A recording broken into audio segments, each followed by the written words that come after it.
All right, we are about to call Mike Black. Hello. Hello, Mike. We are live on the air. How are you today? I'm good. How are you? I'm good, man. I'm good. Dude, thanks again for calling to gab with me and be part of the Pocket Party podcast history. Sure. History will remember it well. I'm certain of it. Yes.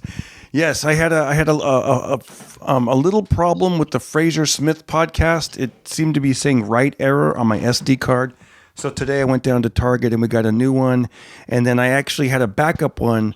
And it looks like everything is going to be going good. If there's any kind of problems, I just wanted to put that out there now. And if there are any problems, I will hang up and I think I will just pop in the new card.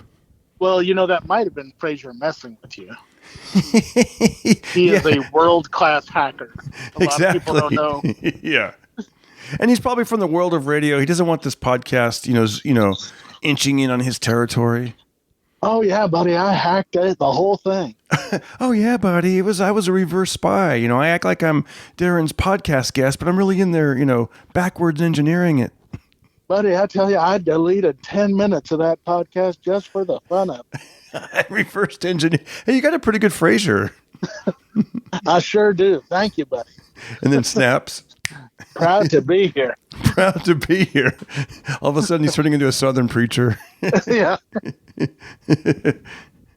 Oh my God. Me and him went to Vegas with Dice, and we performed at the Luxor. And the owner of a Ruth Chris Steakhouse took us out to dinner there. Well, invited us there, but Fraser and I didn't know if he was buying dinner or not. Yeah. And we're looking at the prices of the steaks, and we know how much we're making on the shows, which is not much. And there, the steaks are like $100 each and stuff like that. And we're both just like, I don't know what to do. I guess order a steak and hope I don't go bankrupt. Yeah. Hey, Fraser, you want to split a steak with me? Yeah, I was like, it was almost, I was tempted to do that before. But hey, then, buddy. the greatest thing, though, was that, he's a radio legend out here. He was on KMET, which was like the big station in Los Angeles for a long time. And we went to do radio, and you thought just for sure that everyone was just going to swarm Dice, but everyone in the station came running over there like, Fraser Smith, oh my God. Isn't that wild?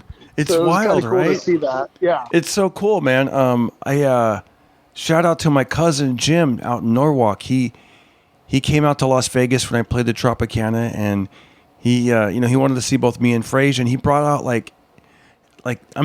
there weren't headshots, but there were 10 duplications of a catchphrase that Fraser used to have called "Too Hip," and and it's I guess it would be all these stickers all over Los Angeles. Too hip. Hey, I'm too hip. And too hip, buddy. Like I'm too hip for the room. Or so.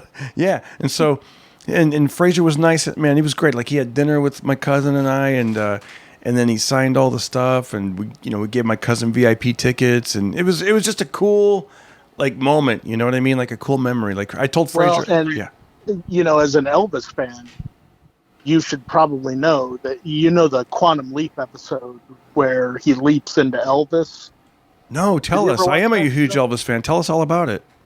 Did you ever watch that show, Quantum Leap? No, but it sounded like one of those shows I seem like I would like.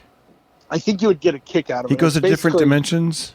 A scientist in the future invents a kind of time travel where your mind can go into someone in the past. Are you still there? Yes. I just muted it because the AC kicked on, and I don't want to have AC white noise in the background. That sounds like a rapper. AC white noise. Yeah. So I'm still here. Do tell. Anyway, so this machine kind of backfires, and it sends him into different people in the past, and he has to sort of figure out why he's been sent there, but it's to fix something in the future. And so it's like every episode is its own Back to the Future sort of scenario. But towards the end of the series, they started letting him go into historical figures like Lee Harvey Oswald and stuff like that. And so one of them, he leaps into Elvis, and he wakes up and he's in Elvis's body, but it's like early before he's famous Elvis. Ooh. So it's like him hanging out in the 50s, like living with his mom and like hanging out with Red West and those guys. And he's, just starting to break. And at one point they have him play like a concert, and a big radio announcer is there, and it's Fraser Smith. Wow. And I was like, that's so cool that he was on like one of the best episodes of that show ever. Dang, I got to find that on YouTube. Oh yeah, hopefully it's I'm on sure there. You can find that episode. Yeah. If one of us finds it first, let's tweet it and then tag me, because I want to share that with the listeners. I know he was also on White Shadow, that basketball show that was on in the 70s. That's not a real show, and it sounds racist. White Shadow. I think it was a real show. It was about basketball, and there was like a white coach, and that's why they called him White Shadow. Now it sounds even more racist. I'm not watching White Shadow ever. I know. Like Fraser would never do a show called White Shadow about a white basketball player. That sounds horrible. No, I don't know. Yeah.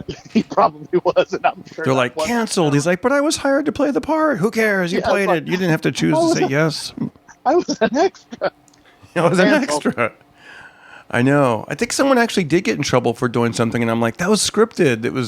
They were supposed to do. I don't know if it was SNL or it was something. That happens a lot. I think they're kind of funny, but like they'll show kids, like millennials, just them reacting to old movies. Yeah. And they'll be like, that guy's terrible. And it's like, he's an actor. He's not a real guy. It's not the real. First of all. Yeah, that's. But and it was kind of the point. Like they show them Blazing Saddles, and they're gosh. like, "This movie is really racist." That's the whole point of the movie. I know. And then guys like us are like, "Are you kidding? That movie's great." Yeah, and it's like, it is great, but like, what's to their credit though? Usually it takes like about 10 minutes before they kind of are like, "Oh, okay, I see what's going on here." Yeah. People were horrible in the past. I know. Oh, by the way, let me do a quick shout out to MF. I want to thank MF for always supporting and the great donation, man. You really help out the Pocket Party podcast. Cindy Larson, thank you so much. Thank you. And I want to thank everybody, Christopher McCrae, everybody down the line, man. You guys are just continuing to support, and it just helps out. That's all. And what made me think of that is there's a couple of Before we move on, sorry. Whenever I hear the name McCrae, I think of my old algebra teacher in high school, Gordon McCrae, who was a hockey player before he became an algebra teacher. Wow. And he got so mad at us one day that he wrangled like me and 3 other students together in a room, and he was like, "You're all leaders. They're all going to follow you. So quit being such bastards," And one day he got so enraged he couldn't hit us like in hockey. Oh gosh. So he would but he had that sort of energy going. Yeah. And one day the whole class was just being crazy, and he took his chalk, and you could tell it wasn't like he didn't plan it, he didn't know what he was doing, but he was just so mad that he slammed his chalk against the board, and it bounced out of his hand and hit the noisiest kid in the head. And it would have looked super cool if he'd done it on purpose, but you could tell he was just enraged and didn't know what to do with it. So, oh my gosh, that reminds me of we had an art teacher called Mr. Pittman in 8th grade, and he was. So you got to remember, this is the 80s. So he had his hair parted down the middle. He wore a members only jacket. He had cowboy boots. Yeah. He was known to be a black belt. That is a hot combo, even for the 80s. Yeah, he was a black belt in karate. It was one of those things that you knew about him before you'd even go in there, right? Like they were like, that guy might be the 80s. Exactly. Yeah, everybody, and he kind of looked like a hawk. Like if you can picture his nose, and like you could see like his nostrils a little bit. Like how some people, their nose just kind of has, you can see just a hint of their sort of features. Yeah. Yeah, and I can picture his eyes, right? And he always kind of he could be a scowl or it could be a smile, but it was definitely like he had that look, and he was real intense, very intense eyes. Art teacher. He would. I remember he taught us perspective, like with when you take the lines and you would show like how something gets smaller the further it gets away, like with a building with the lines. And the rumor was, I remember everybody was always nervous, like next year, hope you don't get, Mr. Pittman. And Right. I remember like Mr. Pittman, his, supposedly he also had a son that was a black belt in karate. who knows? But it's funny, as a grown up, who knows if any of this stuff's true? But that's what we believed back in 1983. And he karate chopped his head off. Yeah, well, those are always like those kind of rumors going around. Yeah, he would. What he would do is, I did see him do this. If he got really upset, he would he would slam on. He would put his hand real hard on the tabletop of a desk. So that kind of just the loud noise was intimidating enough. And I don't think I saw him do this, but I'd heard that he did. That he would tip like a table, like an empty desk or something. Like he would tip that over, and so that would make a ruckus, and that would get your attention, that kind of thing. And then I'd heard that this is the one I didn't see, and I'm in hindsight, who knows if it was true. That he picked up a kid that was in a chair, and he literally picked him up and he tossed him into the bushes that were in front of his door. Because there was a bunch of shrubs right there, and you're like, you know what? It could have happened, it couldn't happen, but I don't want to find out. And that seems logical, doesn't it? That he picked a kid up, in a chair and threw him in the bushes. Yeah, exactly. Well, back then I used to talk a lot. I remember that was the end of it. That was the end of it. Yeah, no broken arms, no parent-teacher conference. Got up and went home. I had another teacher, Mr. Bergman. I used to. I remember he. I must have been a nightmare in some of these classes. I realized, like, because he's like, Mr. Carter, will you please stand outside the classroom? And I'd have to stand outside there because I was talking too much, and because you're a kid, you're thinking of all these ideas, and you want to make jokes, and you're like, Once I taught traffic school as an adult, I realized, like, oh, I'm on the other end. I know what it's like when I have a disruptive person in the class. We're gonna circle back to traffic school, but let's circle back. But I got to tell you, Mr. Pittman one time.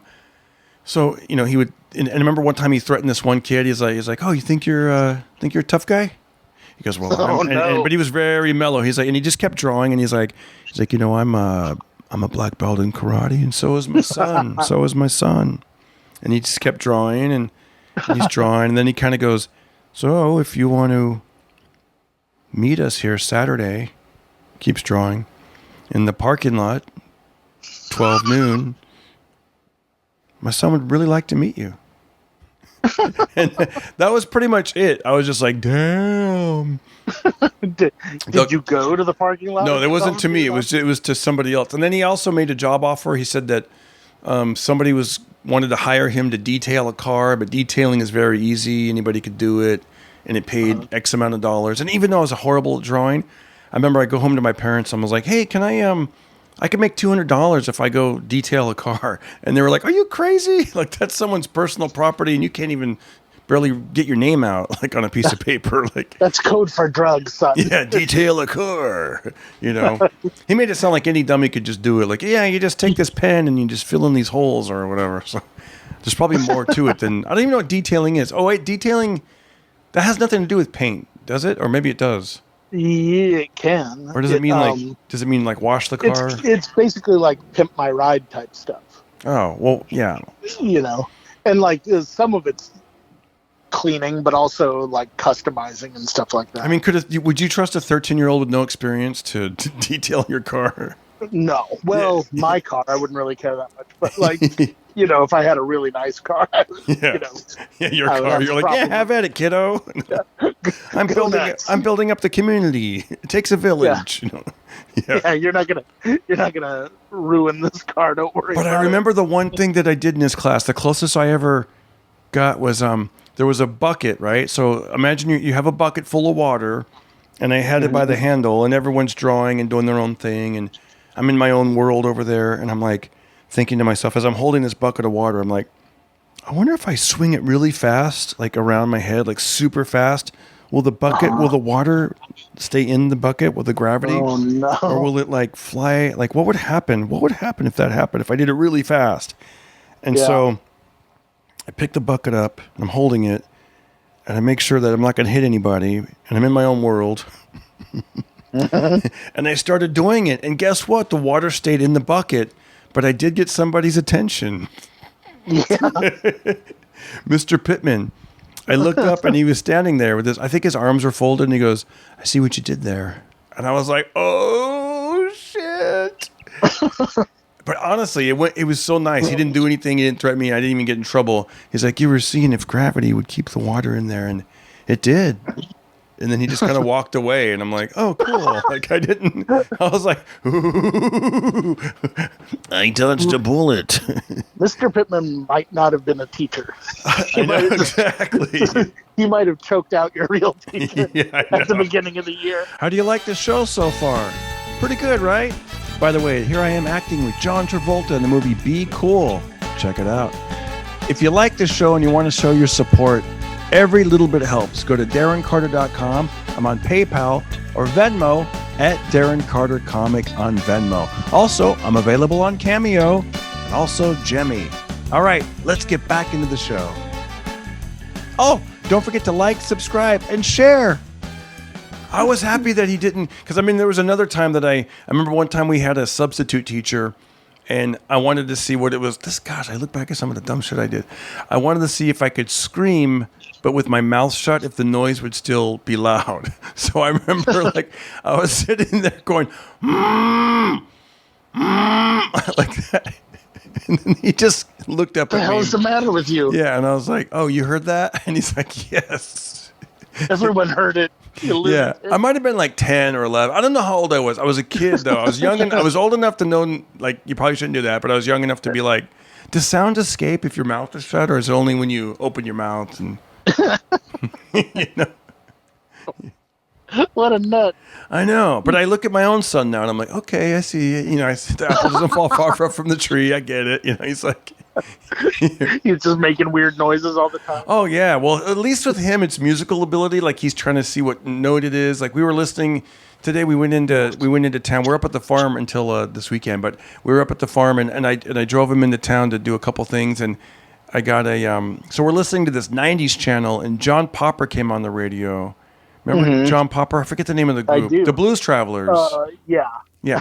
And so that's it. And so there's a song, and at one point during the song, he breaks out his harmonica, and he's playing the harmonica, and then he goes all the way to the end of the harmonica, and the notes are super high. Like, they're way up there. Like, I can't even imitate it, but they're way up there. And so my son was almost harmonizing along with the harmonica. But yeah, they were probably performing Hook, right? Yeah, it was Hook. It was Hook. That was it. It was Hook. Yeah. Does that solo that just keeps getting higher and higher and higher. Yeah. And then he stops doing that part, and then he does like this, almost sounds like a rap or something. It is a rap. Oh, yeah. It is? Because my son, I go, you know this song? My son's like, everyone knows this song. But he's right. Everyone knows. I know. Do you know I don't even know the lyrics, or even how it goes right there, but it goes, but he started doing it. I do. I'm loath to do them right now. Really? Yeah. No way. Shout out to Aaaand, the bass boss. If I can remember. Suck it in, suck it in, suck it in. If you're Rin Tin Tin or Anne Boleyn, make a desperate move or else you'll win. And then begin to see what you're doing. I mean, this MTV is not for free. So PC, it's killing me. And desperately I sing to the of love, sure, but also rage and pain and hate and fear itself. And I can't keep these feelings on the shelf. I've tried. Well, no, in fact, I lied. Might be financial suicide, but I've got too much pride inside to hide. I'm fine. I will not mess around unless I pray. Then, hey, I wouldn't want to say, hear what I say, have a prayer to pray. That's really all this was. When I'm feeling stuck, I need a buck. I don't rely on luck because the hook brings you back. That's the bravo, ladies and gentlemen. Ladies and gentlemen. Wow, that was amazing, Mike. I think the last time I sang that was about 11 years ago. Wow. You're due like every pandemic. No. Yeah. Every 11 years. So now I'm going to go take a nap. That was good, man. That was really good. I'm really surprised I remember that. You know what? I left a little chunk out. And I was like, that's so good. Man, when I heard that, I was like, it's really good. Because I know the other songs, the Run Around. I know Run Around. And I know, what's the other one from a movie? Or maybe it is Run Around. It's like... wait, what? I'm trying to think of Blues Travelers. The three songs I know. The Hook, I think I did recognize. And then I know Run Around. And then there's like another one. And then there's the one where they did the video. Is Run Around the one with the Wizard of Oz video I don't know the where video. I know it they're was in kind of like making fun of counting Oh, crows. you run around. I don't know. It was in that movie. It was in some it was in some famous movie that the listeners are probably like, yeah, it was in something about Mary or whatever. I bet I could Google it and find out their big hits. Oh yeah, here we go. The song "Runaround" was released on the band's brilliant album entitled "4." The song was released as the album's lead single. It was top 10 hit on the 5 U.S. Billboard music charts. Yeah, that was not the question though. Oh, yeah. Run Around Hook, The Mountains Win. The Mountains Win Again sounds familiar to me. But anyway, yeah. There you go. That was their other real big hit. Here's what I wanted to. There's a couple things I just found out. I love it. So do you know Matt Fulcheron from the Full Charge Power Hour? I do. I've been on the Full Charge Power Hour. Yeah, me too, man. I love that podcast. And Craig Coleman comes on this podcast, and so has Matt. So we all have that in common. But I was listening to it the other day, and they were talking about. Matt was saying something that's like, gosh, man, so like right up our alley. He was talking about music and how he goes. It kind of makes me sad when I think about how cool the guitar is, and we know the guitar from so many great songs, but like young kids now, they don't like the guitar. To them, that's like an old people's instrument. And I'd want to be like, really? But then I know for facts because my nephew, he said he doesn't like, he only likes songs that are auto-tuned. If a song isn't auto-tuned, he doesn't like it. It's like, and like to me, that's not a song. I know, right? It's so you're cheating. You're not singing. You know? Yeah. And if you listen to like all the hit songs now, it seems like they're almost all auto-tune. They're all like, and they don't care. Like when they sing, like their attitude is, I'm tired. I'm see, I'm being like a negative person, but they're like, I'm tired. I'm lazy, and I'm barely going to deliver my lines. That's how the modern music is now. It's like, I was talking. I was like this, and I was like that. Even that's giving too much. It's like that's too much energy. That's too much energy. Let me try it one more time. Music right now is going through what stand-up in the 90s went through. Yeah. Where it wasn't cool to try. Right. And so like everyone had like a notepad on stage. Like Janine Garofalo did a special where she's just wearing like a flannel and literally reading notes out of a notepad. Do you know what it's called? Like let's say you're going crazy over a girl and you'll they used to be like, you're a beta male, but do you know what it means? Like when you're even before that, like you're just head over heels over a girl, and you'll just you'll do anything for her. Like, well, you can't say it on this podcast. Oh, I know. Yeah. Does it start with P and end with whipped? It does. That's exactly what it. I think that's the scientific name for it. Yeah. So apparently now there's I could have this wrong, but I think the word now they call it simp. Have you ever heard of simp? You mean simp? It's SIMP. Instead of pimp, it's simp. SIMP. Yeah. It's an internet slang term describing someone who performs excessive sympathy and attention, usually towards a girl, like yeah. So like I heard some song. Yeah. Here we go. The term is used to describe a man who's willing to do anything to win over or please a woman. And there's a song.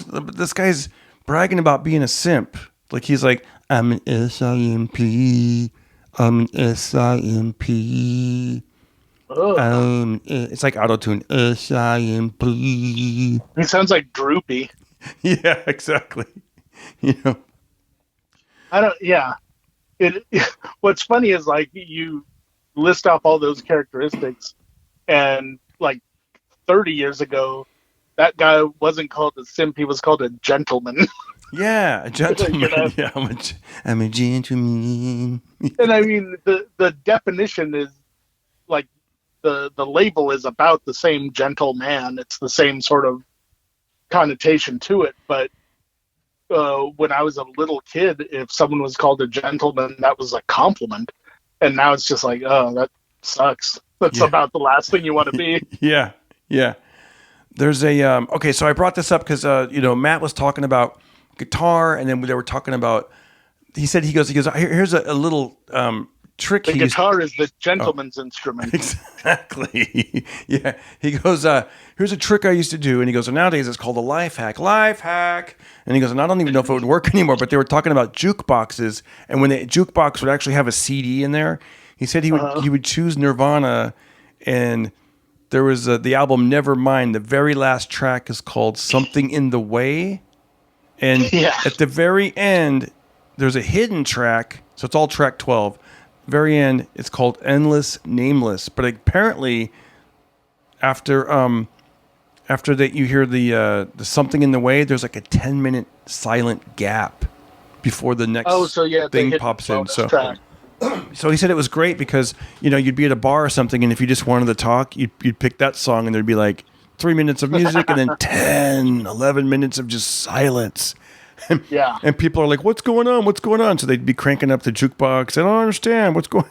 And then you just hear like, da, la, la, la, la, like all this crazy music, and And he's like, "Yeah. So after you do that, make sure you get out of there like at around the 8 or 9 minute mark." Yeah.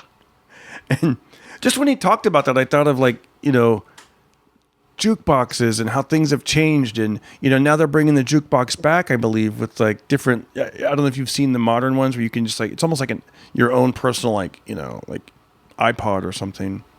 Yeah. Yeah. Yeah. And they're connected to the internet now. And if there's a song you really want to hear, you can download it to that jukebox. Oh yeah, I heard someone talking about that. They were like, "So if I download it, like I own it?" And they're like, "No, you're just downloading it to this jukebox. No, You're the just jukebox building up owns it. Yeah, the But you jukebox get to owns hear it. Next time you're in town, you get to Yeah. hear it." So Yeah, I saw one of those at I think it's the Snake Pit on Melrose. That was the first time I saw one of those. And I was like, there was some Tom Waits song that I really wanted to hear. And they were like, just download it for an extra $1. And I was like, I like that. It's a good idea. did you ever hear the song by Johnny Paycheck? I think it was called B11. Mm, It was all about a jukebox, and he would just play B11 over and over. no, I've heard Jukebox Hero. Oh yeah, Jukebox Hero. By the way, my son, he before he started even recording like other people's music and coming up with his own, he would be in the back seat of the car doing his own little parodies. He came up with this when he was around 6. I want to say, I could be wrong. Austin, I apologize if I'm wrong, but he was in the back, and he, instead of Jukebox Hero, he was singing Juice Box Hero. And I thought, that's kind of cute, right? There's a kid in the back, he's going, Juice Box Hero. Another one he came up with was, remember that song, Taking Care of Business Every Day? Right. I think it's by Bachman Turner Overdrive, I think. So Yeah. he was in the back seat going, Taking Care of Christmas. I'll be taking, and I'm like, this is cool. Like I could see like Nordstrom or somebody using it as an ad. Yeah, like you could, or in a movie with Santa Claus, you could have. Right. Taking, yeah, it's kind of cool. I That's don't, like his entrance song. yeah, he had about 5 of them. I wrote them down, and I remember I took him to the Comedy Magic Club, and there was I don't know if you ever heard of Mark Eddy, but he's a guitar comic, and he did something so nice. He did like a quick little medley of Austin's little parodies, and I filmed it and showed Austin. I thought, how cool was that? I go, hey, here's a grown up doing your ideas. You want to see it? Oh, that's pretty cool. It was so cool. It was very cool. Mark Eddy, is he still there? Yeah, he's still around. He's I know he just did a big show in Pittsburgh recently. He's another guy that's like, there's so many talented comedians that I hope get a break one day or get their shot because, including me and you. Yeah. You're like, screw those guys. What about us? Yeah. Change starts at home, Darren. Exactly. Change starts at home. I know. There's so many. But you know what I mean? There's it's just interesting how the business will Just get super famous and have us hire all of us. Exactly. Yeah. Oh, that would be, how great would that be, man? Just to like, That'd be the best. That's the dream, really, to get real famous. But what I've noticed is most people don't do that. They get somewhat famous, and then they go, I don't want to rock the boat and get fired. So I can't recommend anyone. I'm just going to cling on to here, I had an acting teacher who said, He goes, the one thing, his name was Vincent Chase. And he said, one thing that I've learned over the years, he goes, whenever any of my clients, my students get famous, they get a big break. He was talking fame, like real famous. He goes, he goes, the things they do is they get new friends, they get divorced, and they get a new acting coach. Yep. Yeah. And somebody goes, why? And he goes, because they don't want to be around people that saw them and knew them when they struggled. Yeah. That was his opinion. And I was like, wow, I always thought about that. Like, you know, that It's could really be true. interesting. It's a reminder that all of this could end. Yeah. You know? Right? It's like, you know what? I have another friend. He started out in Florida. And so he was friends with like Carrot Top, Larry the Cable Guy, like just all these famous people. And he told me that, he goes, what sucks about when your friends get famous is they kind of stop being your friends. You know? Yeah. A lot of it, it's not even on purpose. It's just they get busy. Yeah, I think that's what it is. They get busy. Then before he goes, because he was like, I remember Larry. That goes, his real name's Dan Whitney. He goes, Dan would go. He called me up all the time. Hey, you want to go to the mall? And we'd go to the mall and we'd hang out. And I think they're still friendly. They're still, but he was just saying the downside of, you know. Yeah, like they still like you. Know, it's like when friends get married. Yeah, exactly. They end up, because they have similar interests, they end up being friends with a lot more married people than they are with single people. And, you know, it goes both ways. I can't invite my married friends out to the strip club. It's just weird. Right. You know? Right. Or when I was going to say, hey, have you, I know this is sort of family friendly, but have you been to a strip club in the last, let's say, 10 years? I'm going to say yes. I am a comedian. Is there a jukebox in these strip clubs? Probably, but I don't think anyone notices. No one notices. No one cares what music's on. Yeah. Usually it's a DJ. It's not a, you know, it's not that. That's all. Nice round of applause for Kimber. The last thing on your mind is like, I hope there's some guitars on the channel. Yeah. I love guitars. I hope they have play some songs that I like. But I know. Nobody's there for that. Well, I wonder what an older woman would be like in a strip club. Probably like 30. Yeah, I don't even know. It's like, oh, for the job? Yeah, I think you're kind of aged out of the market. Even like a really in shape, maybe if you're super, super in shape, 40. 40 or something, yeah. Is about where you age out. But I've noticed, too, there's an age out on guys going to strip clubs, too.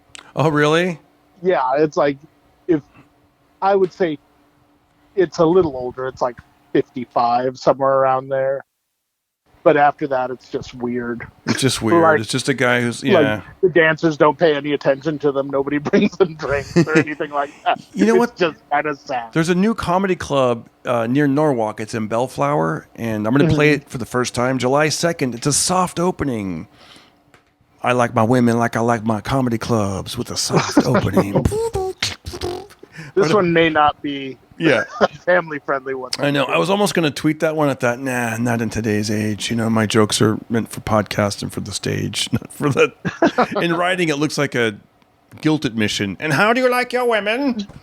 Yeah, it looks a lot worse. Yeah. I like my chocolate. Rich and from Switzerland, or I don't know.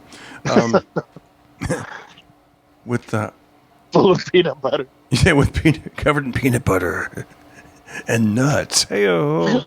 A lot of nougat. I don't even know. A lot of nougat on my porch on Halloween. No. They what was I going to say? Oh yeah, so I told my cousin down in Norwalk. I said, hey, they're going to open a new comedy club in Bellflower. And he goes, oh, I wonder if it's. And he named the main strip in Bellflower, and he said there was like a strip club that'd been around since like the 50s or the 60s, and it was. He said it was the kind of place like it was almost like, dare I say, family friendly. He said you'd see like the neon lights from the freeway, and a lot of businessmen would go there for lunch. And so I don't know if it was just like pasties. There are ones that are just like a notch above Hooters, where. I think they're technically called bikini bars. And so, like, there's There's one in LA on Olympic, but they have like a full menu for food and stuff like Mm. that. And they're just wearing bikinis, and that's as naked as they're gonna get is bikinis. But they do like that's where you'll see actual dancers, Mm. like girls that actually study dance and know how to dance well on stage, and they'll actually do some really cool stuff, you know. Yeah.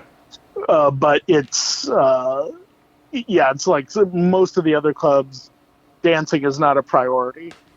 You know, Right. a lot of it's just rolling around in money.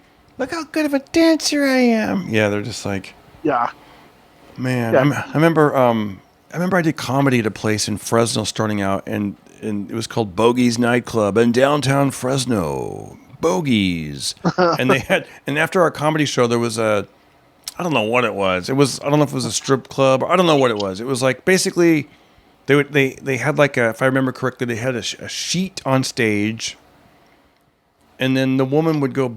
She would be behind the sheet, but then you would see the way they had the spotlight is you would get to see her silhouette, her shadow. Oh So guys were like, God. yeah, it was just like it was something. I don't know, man. It was just like. I guess it was exciting for the local Fresnans back in the day, back in the Yeah. late '80s. But it was. I remember. I think I've been an outdoor cat a little too long Yeah, exactly. to, Especially now, like to find with stuff everything like that that's even out there. remotely erotic. Yeah. What if I was like, "Hey, Mike, you know what? I'm feeling kind of crazy. You want to go down to Bogies with me? There's some sexy shadows back there." The lady who dances in front of her laundry. You're sitting there going, "Okay, boring." Yeah, it just doesn't do anything for me. You know. I know. Here's what I was going to say. Something that does something for me. Like another thing I found I found out this week. Getting choked. That's right. I know. We're like, what a transition. No, these guys. This is a crazy podcast. They go from, from strip clubs and then We were having a nice time talking about the silhouette lady, and you had to ruin it. yeah. And then Your they took smutty talk. left turn. And he started talking about how he likes. I just found out this. There was I was talking to the guy that owns the Hanford Fox Theater. Okay, it's a small town near Fresno, and I'm going to try to get him on the podcast. But he was giving me a little historical information. There was the Hanford Auditorium. It was built in 1924, and he said that he goes, "Oh yeah, they used to have the maple spring-loaded dance floor." And he said it was when the swing dancing was really popular from like the 30s up until like I think the early 50s. That when you get a lot of people on the floor, it would bounce, and it was like a big deal. And I looked it up, and it's true. There's different nightclubs that are known for like this is the best dance floor east of the Mississippi, or there's this one in Washington, and I mean this is like a thing in the dance community. I even look up today on YouTube. There was YouTube tutorials on how to duplicate these dance studios, and you do it with pool noodles. You cut the pool noodle into like 1 inch increments, and then you somehow put the floor on top of it and then another layer on top of that, so it kind of has like a bounce to it. And I thought that was fascinating, and it just reminded me of like a lot of times people see like a black and white movie or they picture Glenn Miller and they're thinking once again boring, but they don't realize these people were like they had the testosterone and the hormones pumping, and I guarantee these ended in orgies almost every time. Hey, I'll meet you out on the bouncy dance floor after 2:00. Yeah. We're going to have a nice big orgy and then a prime rib dinner. A pot roast. With all the fixins. Yeah. Yeah. Dale, can we have some Jell-O salad? We're all having a nice big orgy. And as soon as we've all spent ourselves, treat ourselves to liver and onion. Oh, gosh. You know how now, like, people are like, yeah, like, can you hold the onions? I wonder if they held the onions back then. No. They were thrilled to see an onion back then. It was the Dust Bowl era. Yeah. They were like, they were trying to feed 11 people with one onion back then. Oh, so we all have bad breath. We don't know what good breath is. Yeah, we've never had good breath. Only good breath is for the rich. Good breath is for the rich. Bam, Mike Black, ladies and gentlemen. How great is Mike Black, you guys? If you like Mike Black, and we know Really you do, great. he's great. Give it a thumbs. Give this YouTube video a thumbs up, and leave a little comment and stuff. And we love it. All the interaction. It helps the algorithm, and it just helps. It helps our egos. F the algorithm. Yeah. The algorithm's doing just fine. Yeah, it's doing just fine without us. Good or not, you know. Yeah. The algorithm is basically Ultron. It'll be just fine either way. You know? Exactly.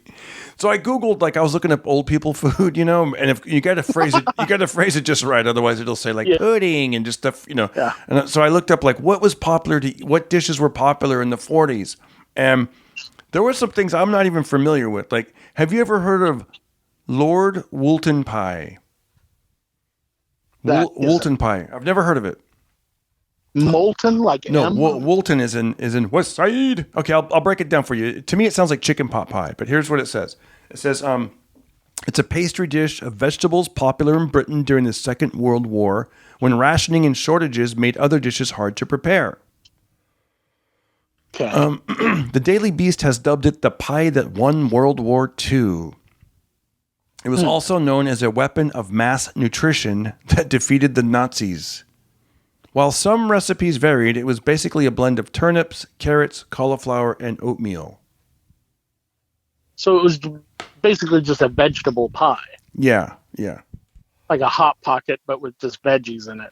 Yeah, I guess so. It sounds hideous to me, but you know, they boiled everything back then. So I'm sure. And what about chicken pot pie? Do you like chicken pot pie with the flaky crust? I like chicken pot pie, yeah. It's probably... I get like the Marie Callender ones every now and again. And those are delicious, and they only have like 7,000 calories a serving. Oh gosh. You know, something like that. They're ridiculously bad for you, but they're it sounds they're like delicious. I know. It's like, I'd like a pie, but I want a healthy pie. I would like a chicken pot pie. It's got a carrot in it. I seen it. Yeah. I seen it with my new carrot eyeballs. Yeah. It's yeah, they have carrots and celery and all sorts of stuff, but there's also chicken and gravy and an entire pie crust. That's good. You know, so I always remember, they're not bad. I always remember having to like stick a fork in it like all over the place to let the air escape, because it would be so molten hot lava of like goodness in there. Like there would be what people don't know, and I'm just learning this myself. In general, guys should know this: when you cook a thing, and the instructions say let stand a certain amount of time, they didn't just write that shit for the fun of it. You really need to let it stand because it's still cooking and it's cooling off. It's not ready like right out of the oven. Nothing is. It needs that time to really like gel together, kind of into what it's supposed to. I saw, in fact, just the other day, I saw Gordon Ramsay talking about pet peeves, which obviously he has a lot of, but one of his was that he makes like a $30 burger at his place. Nice. And it's one of those real thick ones. I'm not a big thick burger person, but it's partially because of what he was talking about. Every time I get them, they fall apart. Yes. Right? And he was like, what, nothing upsets me more than I work on this really great burger and someone just immediately starts eating it and they're like, it fell apart. Of course it did. He's like, it needs time for the bun to soak up that grease and kind of congeal together and everything.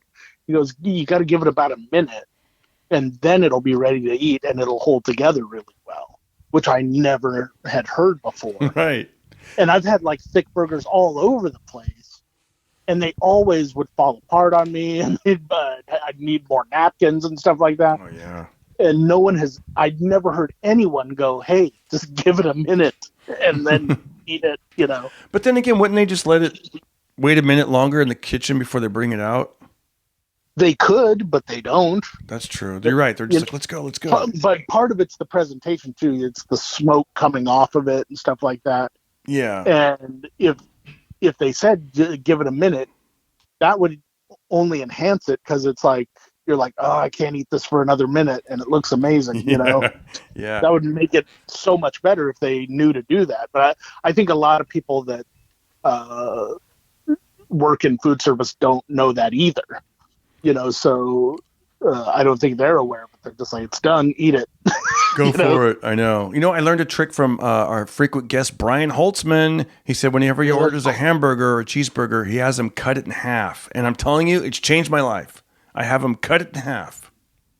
Why? It's just easier to eat that way. It makes less of a mess.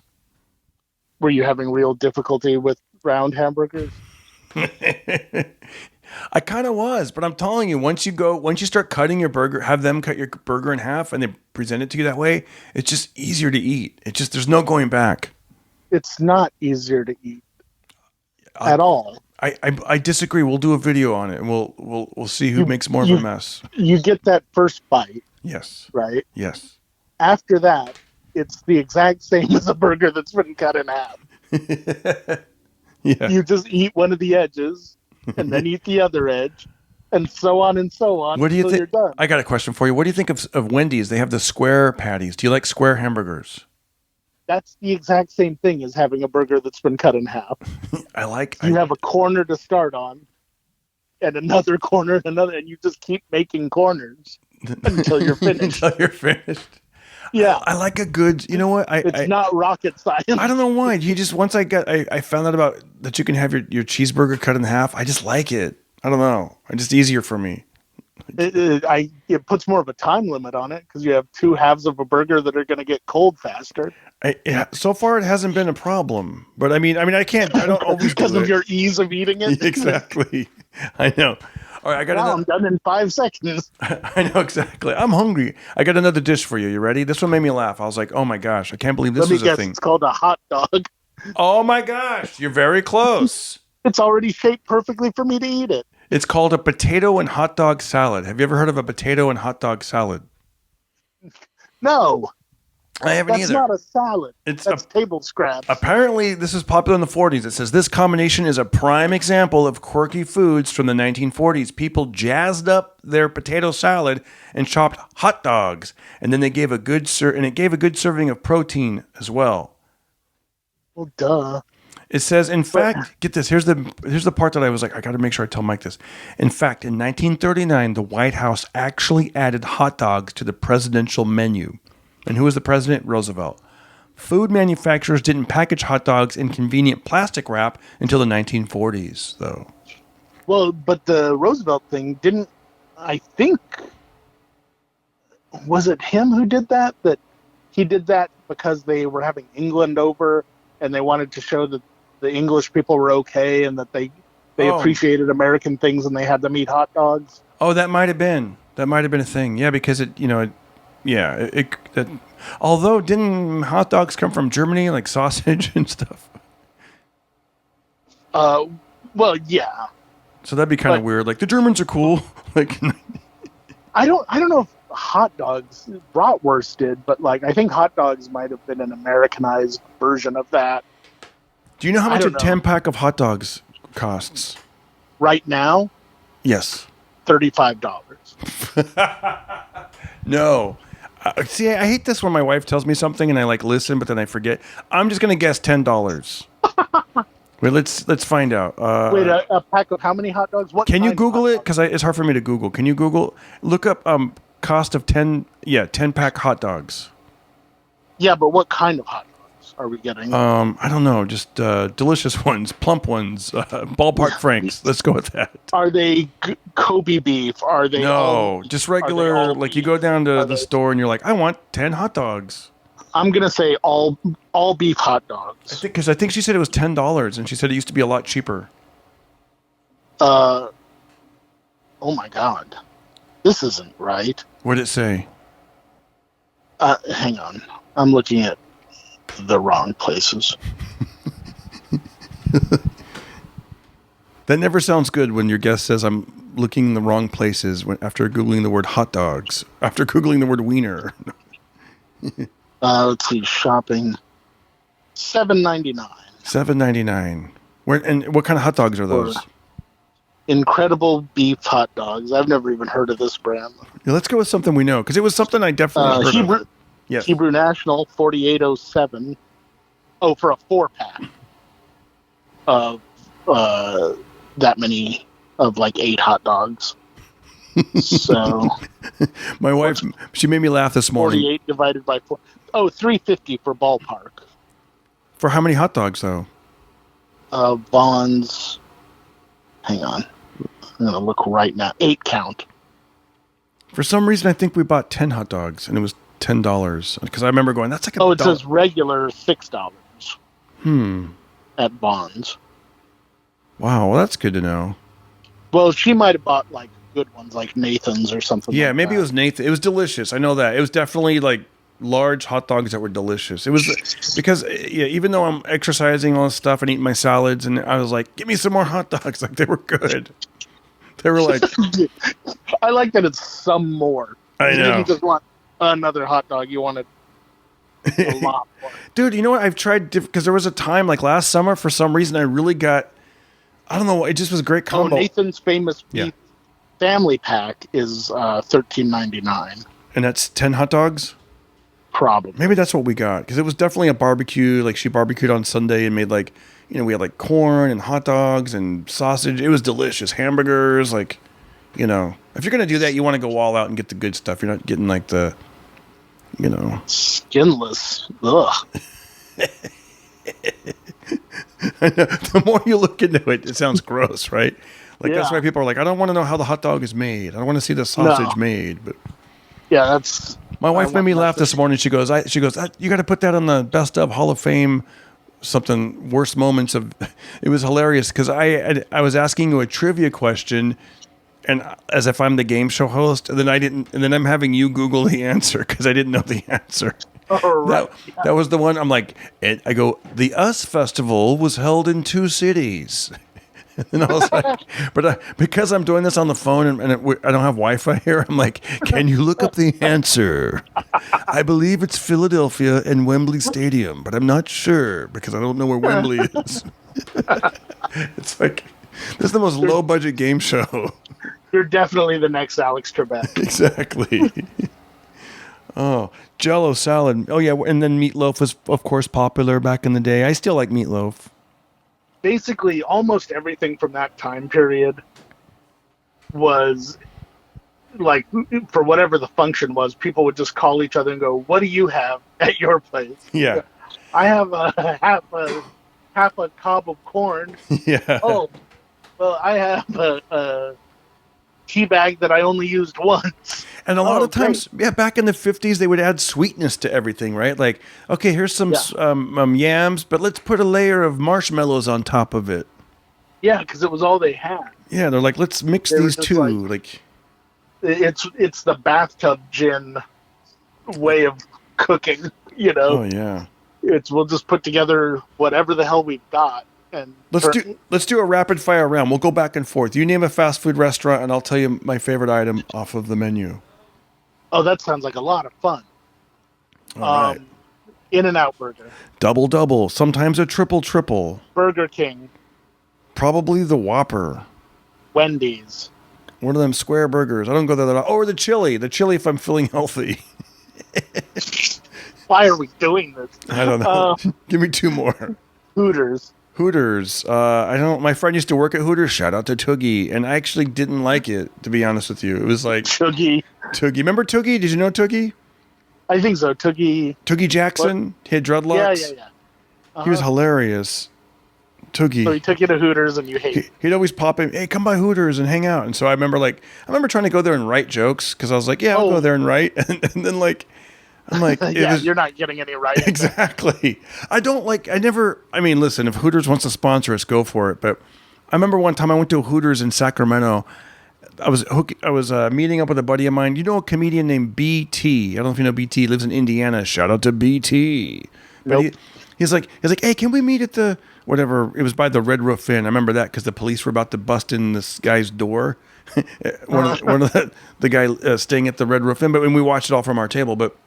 I remember I was sitting at Hooters, and I was just so annoyed with like the Hooters girl trying to be like sexy for the tips, but it Hey was guys, exactly yeah. all that was like not. It was like I hadn't seen my buddy in like 5 years, and we're trying to catch up, and she just kept, "Hi guys, I'm gonna be in a contest. Don't mind me." And then she took the bar stool, turned it upside down, and was riding around like it was a like she was in the rodeo or something.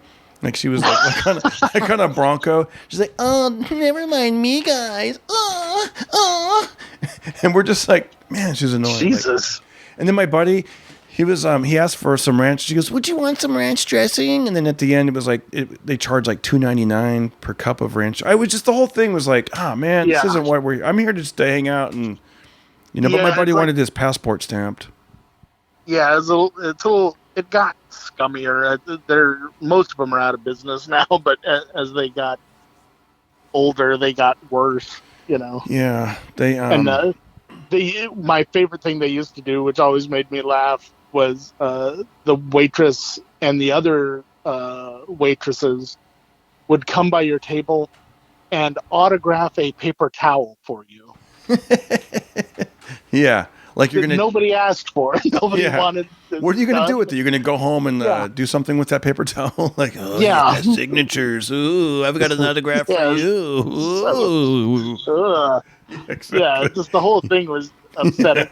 I do remember once though, like going to a show uh, where there was Hooters a block away, and so after the show, all the comics went there, and it was one of those where I was like inviting other comics just because I didn't want to go with just like one or two people, and I invited Andrew Thompson, and he does IT during the day, that's his day job, Hmm. and everyone there was like, not necessarily trying to hit on the waitresses, but you wanted to look at least somewhat approachable. And Andrew whipped out and unfolded a computer on the Wow. table from his pocket and started typing into it. And everyone was like, "What are you doing, Andrew?" And he's like, "I'm blogging about this. I've never been to a Hooters before." And we're like, "You put that away right now. You look weird enough." I know. You I'm blogging about it. Yeah, this is not the time for that. You do that when you get home. I know. Okay, I'll name a restaurant. Oh, by the way, I got to tell you, I went to, and I know, and listen, I thought I broke the habit of fast food, but I don't know if I did. So I did a show. So here, let me back up. I ate pretty healthy last week. I went to the gym, ate healthy, felt good. But then what happened is, and I broke my own cardinal rule, is I let like 8 hours go by, and I did a comedy show. So on the way home, right? So the show's done. I'm done. I'm like, oh, I'm starving. Oh, and I'm thinking, you know what? I'm gonna go to Yep. Taco Bell. There's a Taco Bell, Ugh. and I'm like, but I get there like it closed at 11. I didn't realize it, and there were still cars in the drive-through. But then maybe they were in the drive-through because they didn't realize it was closed, and they just like whatever. So I'm like, Right. damn it. So and I was just like thinking I was just gonna get a couple bean and cheese burritos or whatever. So then I'm like, all right, let me go down by the Burbank Airport. I know there's a Del Taco, and I can go to that Del Taco. Next thing you know, there's like 14 cars in line, and the car in front of me there was like 4 people. I'm like, nah, this is gonna take a long time. I'm like, I don't want all this. And now remember, this isn't like when I talked to this another frequent guest on here. His name is Dr. Dean Larrett. He's a comic and a chiropractor, and he's like 56 years old and has a six-pack. This guy like he eats, he knows how to eat. And so I told him this story, and he's like, look, man, next time, just go to Whole Foods, get yourself some hummus, get yourself. He's right. That's what I should do, but I didn't do it. Mike, I realized like, you know what? There's another McDonald's. There's like, I don't even want McDonald's, but I knew that there'd be no line. I was right. I go to McDonald's, and there was one car in front of me. It pulls up. I pull into McDonald's. Here's what I ordered. Are you ready? What did you get? I see the big picture on the board, and it said something like, try our chicken sandwich. And there was a nice juicy tomato, big leafy green lettuce. And I'm like, that's healthy. I'll get that. But I'm like, that ain't gonna, and I don't want to get fries. So I'm like, okay, I'll get that. And I'm like, you know what? I like fish fillet. It's been a while since I had fish fillet. So then I ordered a fish fillet. And then I'm like, you know what? one more thing. What could I get? What could I get? So then I ended up, because it had the most vegetables in the picture, I got a double quarter pounder with cheese. Okay. Any idea how much this stuff cost? I'll tell you the price. $45. No, I didn't know what to. I thought it was going to be like maybe $11, 12 maybe. Mm-hmm. It was $19.15. Yeah. Yeah, dude. Yeah. Everything's gone way up during the Yeah. pandemic. So I started with the Chick-fil-A. Would I get it again? Yes, but not anytime soon. Then I had the double quarter pounder with cheese. Would I get it again? Yes, but not anytime soon. That was my favorite. I love that. That actually was pretty good. I want you to write all of this down Okay. and send it to McDonald's. Okay. I thought you were Would like, I get it again? Yes, but not anytime soon. yeah. And then What a scathing review. I know. And how dare you not cut it in half? Yeah. No, I didn't. I don't even think about the cutting in half when I'm in my car. Did you just rip them in half in your car? Just road rage mixed with being hungry, mixed with self-loathing. Just in my Take car. that sandwich. Yeah, and then I gotta be honest. The chicken sandwich was like, wouldn't I will never order thing with the most vegetables have been the salad. Yeah, I know, right? The chicken sandwich, I would never get that again. It wasn't my cup of tea at all. It was like, nah, just go to Chick-fil-A if you're gonna get it. Just do it I right. started looking around for a new chicken sandwich place, and I know what you're thinking. Popeyes, right? Right. That's obviously where I would go. Tried it, not bad. Not a bad chicken sandwich. All the other places besides Chick-fil-A, they think that the secret is pickles for some reason, Yeah. and they load it up with pickles. A pickle is plenty. You're going to get that pickle taste off of one. You don't need 35 pickles on the bun. And the McDonald's one had gobs of mayonnaise on it, and it was just it was too much. Chick-fil-A doesn't do mayonnaise. Chick-fil-A doesn't do. They do butter on the bun. They toast the bun lightly with butter. But the place to go if you want a new chicken sandwich, most obvious place in the world, KFC. Oh, really? I'm not kidding. Their chicken sandwich is amazing. They let you choose what kind of sauce you want to put on it, and it's like real crunchy, real like battered, and that soaks up all the sauce, whatever kind you get. I had it once and I was like, that is amazing. I'm not having it again anytime soon for my heart because it's like it's definitely not the greatest sandwich to have for the health reasons, but it's a delicious sandwich. And they do those potato wedges with it. Instead of regular fries, they're like seasoned steak fry kind of fries. See, I like waffle fries. If I'm gonna have fries, I like a good waffle fry. I do like those. Try the KFC thing that I'm talking about. I'll try it, and you'll get down on your knees and thank me. Yeah, I gotta You'll go be to. like, I want to go to a good. What KFC. the hell was wrong with me? There was one that I went to in North. Idiot waffle fries. I went to one in North Hollywood. I didn't really like the KFC. The one that I went to in North Hollywood. I need to find one that's like, Now, in regards to waffle fries, if you really want to treat yourself one day, go to a Carl's Jr. Oh yeah. And get their waffle fries, but tell them you want them made fresh. Okay. You want you don't want the last thing you want is old waffle fries. No. But they do seasoned waffle fries there. And those things are the bomb. I'm laughing because when you said you don't want the old ones, that just for some reason this flashed into my brain. The very first time I tried calamari was in a comedy club in Fresno that was like deep fried and closed down like 2 years later. Like it was. I remember. Yeah, and I was probably like 19, and I was like, I don't really like calamari. And then people were like, why? And I'm like, I don't know. I had some at the Athenian restaurant in Fresno. Although back then I think it was called Screwballs.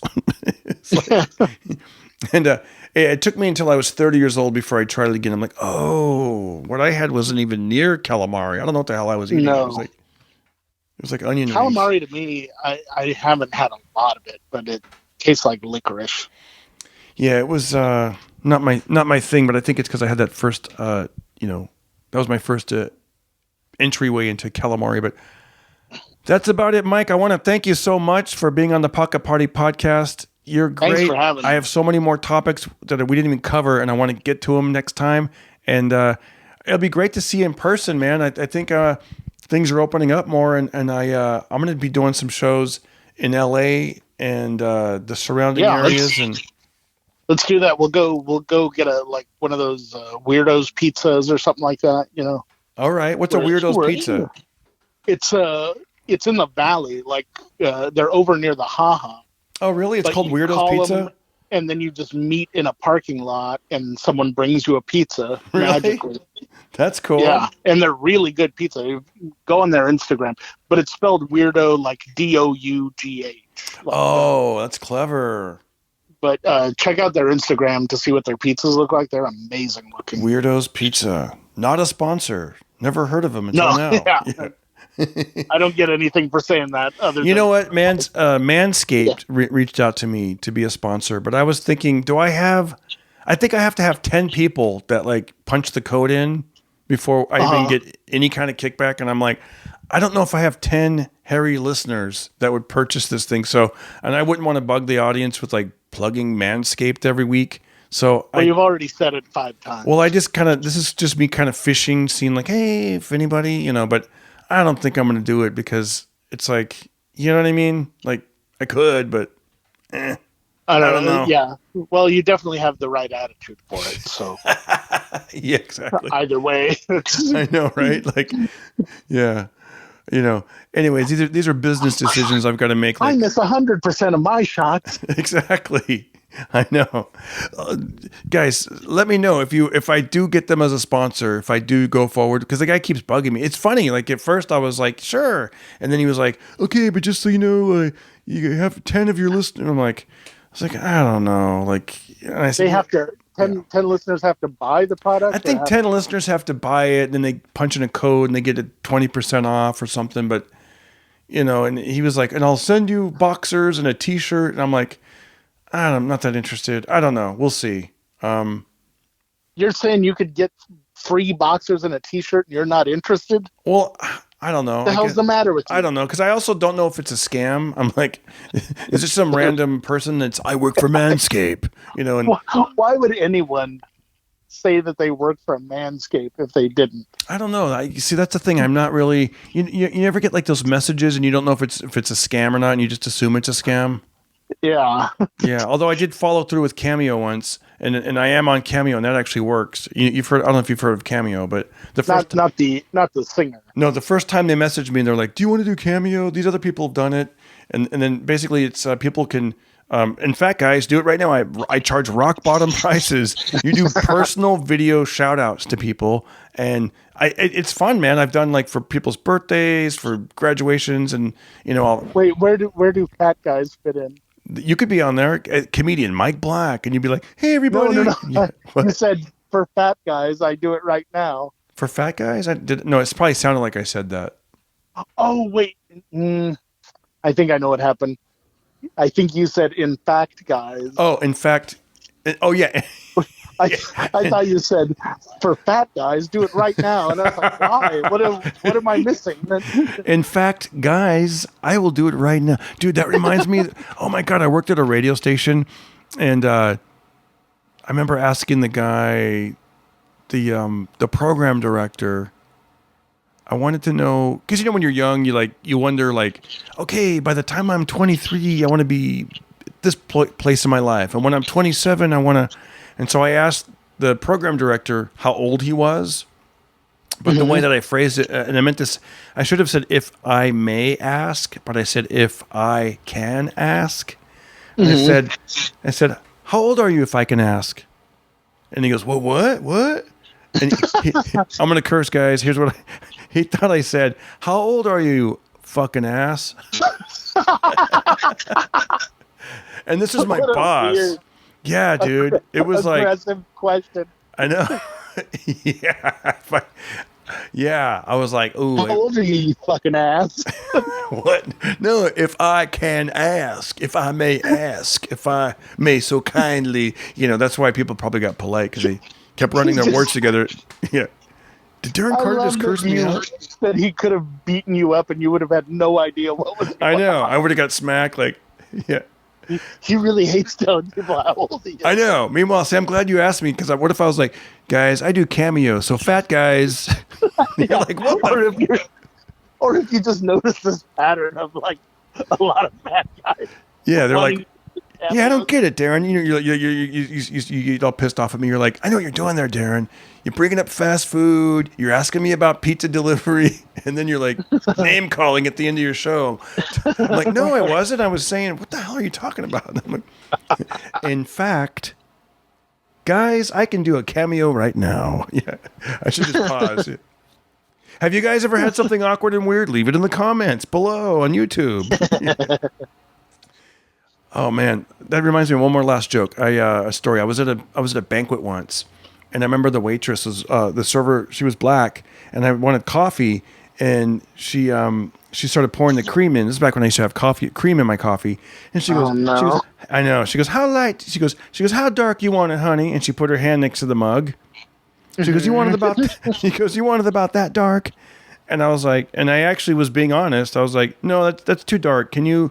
But the way it came out, it just was like, I was like, no, I mean, your skin's beautiful, but the coffee, I'll be moonwalking over here, awkward. You know, it was like. Yeah, bald white guy going, too dark. Too dark, too black. Not a good, I think I said too black, not a good actually. look. She goes, is that black, about that black, or whatever? I was just like, I just heard the words too black come out of my mouth, and I was like, awkward. It's possible she was hitting on him. She might have been, yeah, because she smiled and thought it was cute and funny, and there was nothing, you know, like, she probably was set me up. That's probably her go-to joke on nervous white guys. Like, yeah. Or maybe both. Yeah. Oh, that's the way I like it. I like my women like I like my, you know. Uh-huh. Speaking of Black, Mike Black, ladies and gentlemen, follow him on social media. He's great. It's great to have you. It's a pleasure to talk to, and like I said, we had so many things to get to, and it's just, man, and we get, it's just easy. We had a really good time. I lob stuff at you, and you can just run with it. So we have a lot of fun, and I'm always happy to do it. You guys should definitely get a cameo from him, especially fat guys. Get on it. Call him as soon as you can. Yeah, make us famous so we can tour and come to your town, and we'll even hang out and have dinner with you guys afterwards, and we'll play cornhole. That'll be our thing, cornhole. We recommended all sorts of great foods for fat guys. Exactly. So the least you could do is get a cameo. There's probably some chef out there who's like, damn it, he's the kind of guy that makes me cut them hamburgers. Yeah, he's the one. He's the one. What they'll end up doing is they'll call it the Darren Carter. In fact, if I were a chef, cut it in half, right? Yeah. Then you turn them the opposite way from each other. Ooh. And you got a nice little DC there. I like that. The DC. The Darren Carter Party Starter Burger. Dude. Carl's Jr., get to work on it. I like that. That's great, man. An hour 12. This is gold that's buried at the end of the podcast. We're going to open it with the next time. Hey, you know, Mike, I like my hamburgers cut in half, and then you don't say. But all right, buddy, great talking with you, man, and I'll give you a call later tonight. All right, have a good one. You got it. Bye. There he is, Mike Black, Pocket Party Podcast. Thank you guys so much. Don't forget, I'm available on Venmo. I am? No, you can, of course I am, at Darren Carter Comic on Venmo if you want to throw us a few dollars. It keeps the lights on. I'm also on PayPal, DarrenCarter.com. Click that donate button. And, of course, Cameo. Love that you guys keep coming back. Thank you so much. We hope we made your day, and thanks for sharing part of your day with us. Unless you listen to this over a few days, thank you for coming back and finishing all the way to the end. Well, look at you. You made it all the way to the end. All right, guys. Don't hurt nobody. Don't hurt nobody. Be careful.